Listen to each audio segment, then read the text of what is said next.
Well, the track for official practice was bone dry. It had rained the night before, so the track was green, but there was no moisture on the asphalt at all for official practice, and everybody was anticipating rain for the day. So you still want to go out and set a marker in practice, and I just was trying to apply the coaching that Robbie and Sally have been giving me from the previous testing day that we had that was very productive, and immediately went out and started running personal best for the anti-clock configuration of GCKI and Katie. And so that was very gratifying, came off the track, but it wasn't until after debriefing that Robbie was telling me that the times that I was running for the session in those conditions were very competitive to some of the vastly more experienced drivers that are out there and are competing for the city championship.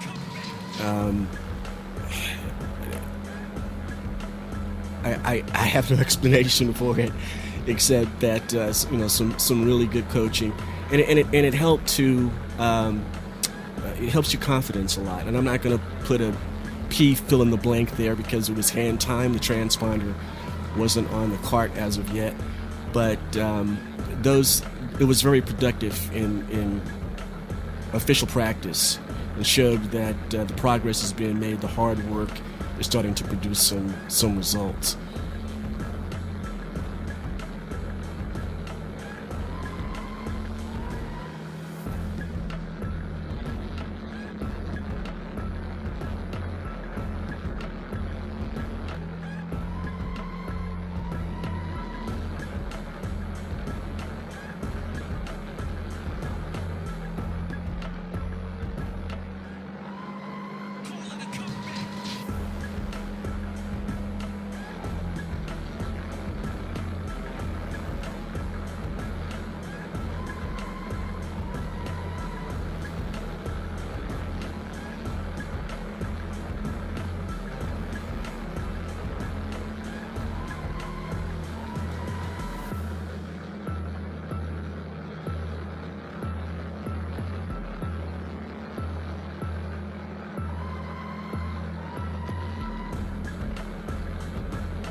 Well, qualifying was exactly what everybody had anticipated, a complete, utter downpour. And for me, I have never driven a kart in the wet on rain tires. I am a rookie, 30-year layoff. So it was a bit unfortunate that I had to treat qualifying sort of like a shakedown more than anything else. Just see what it felt like to be out there in the wet, in one of these fabulous little machines, and bring it back in one piece. I'm still disappointed that only qualified 12th. I would have hoped to have done better in a field of 15, but it was the right attitude to take, never having been in those conditions before. Torrential downpour, standing water everywhere. Just take it easy, treat it as a shakedown, and see what we can do in the pre-final and the final.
once again, standing water on the track in the pre-final.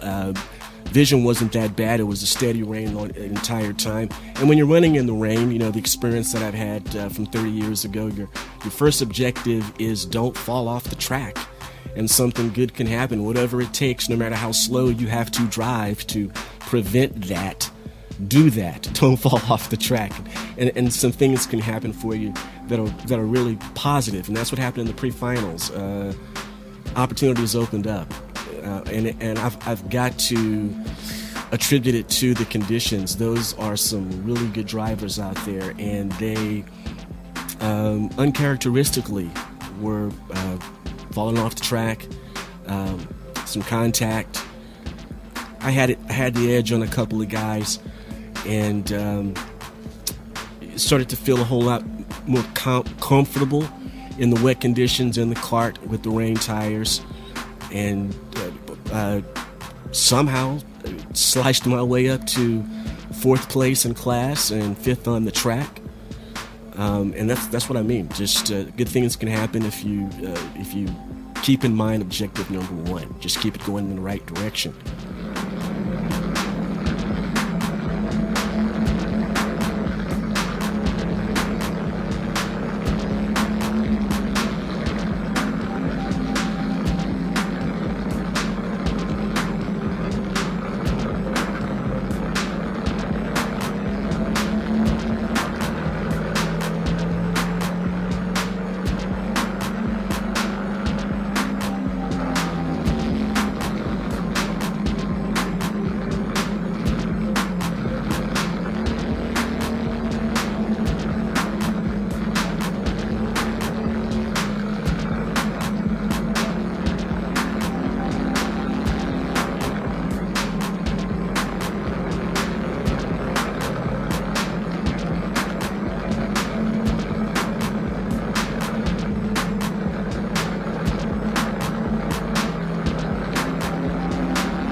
Well, I was really confident going into the final, starting inside row 3, and still wasn't going to be too aggressive.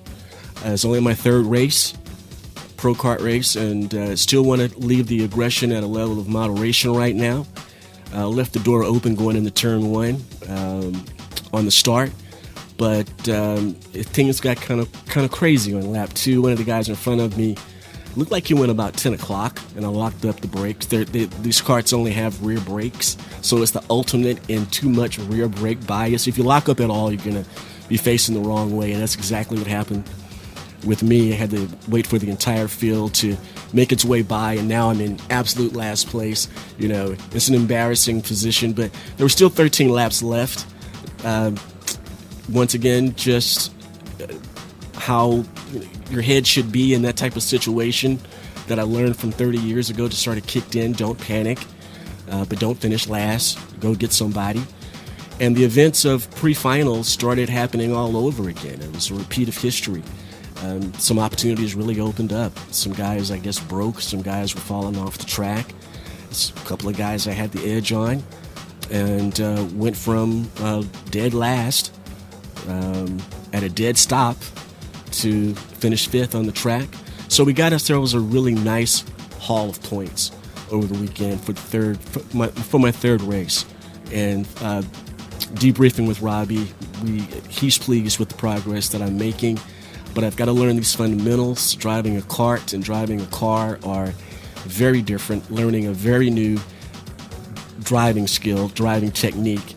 It's just like a golfer or a baseball player trying to change their swing, I guess. I mean, I've been driving a certain way for such a long time, and now this new driving style, new driving technique is being introduced to me, and I'm getting it. I'm starting to get the hang of it. And then once the fundamentals I've grasped, then I think Robbie and the other great guys that I counsel with on driving and advancing in this sport will be able to help me a little bit more in developing my driving skills.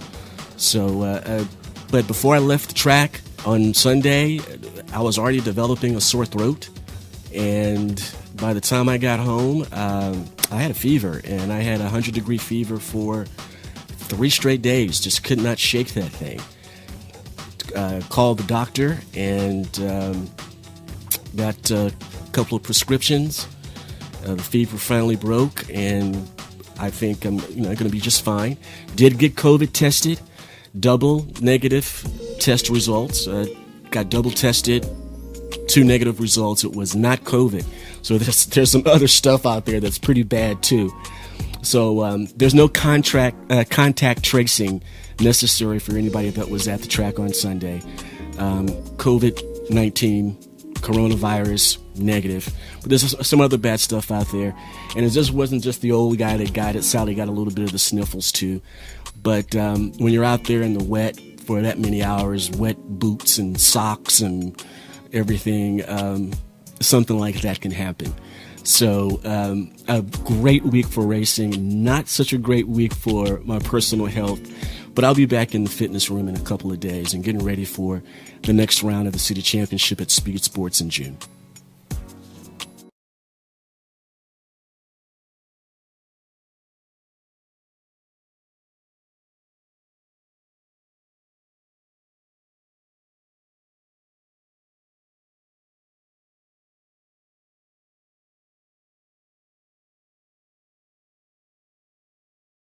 Hey, what's up, Saints and Patriots? Apostle Claver here. I'm 60 years old, and I'm competing against teenagers in karting. I'm going to be looking for every edge that I can get. This past Sunday, I got my best results as of yet. But before I left the track, I was already sick. I already had a sore throat, and that developed into a 3-day, 100-degree fever virus.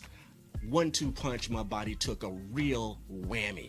The brutality of karting in itself, just doing a full day of karting, and a 1-week virus. So 2 days before the race, I'd actually received my first delivery of You're Worth It products, all 4 You're Worth It products, and I'm going to be now adding Your Vitality to my supplemental diet. Why? Because I need the recovery properties that are within this multivitamin drink. And it is a vitamin gumbo to be ingested the best way to take your vitamins, liquid form, no stomach upset whatsoever. When I talked to my doctor, she was pleased that I had been pounding zinc since my symptoms started coming on. Because all of us now know that zinc has these antiviral properties. Well, Your Vitality has a huge 1-2 punch of zinc and vitamin C. So I expect Vitality here to help my immune system, help it heal, and get it stronger. Not just because of the vitamin C and the zinc. There is also mitoprime in Your Vitality and in all You're Worth It products. Now, this is a patented substance, and it has some unbelievable properties. First, it is an anti-inflammatory. It is a powerful antioxidant. It is supportive of brain function. 60 years old, I need that. That's definitely for sure. But the mitoprime itself is an immune booster, and its properties focus on your longevity. And if I want to keep racing at this age and be competitive against teenagers, I should be looking at longevity. As I stated, I am adding Your Worth It products to my supplemental diet, and you should too. Order your first 30-day supply at the website right here on the video. 30-day money-back guarantee. I'm going to be back in the fitness room here very, very soon, so let's take it together. I'm Apostle Claver T. Kamau Imani. I am a You Worth It champion, and you should be one too.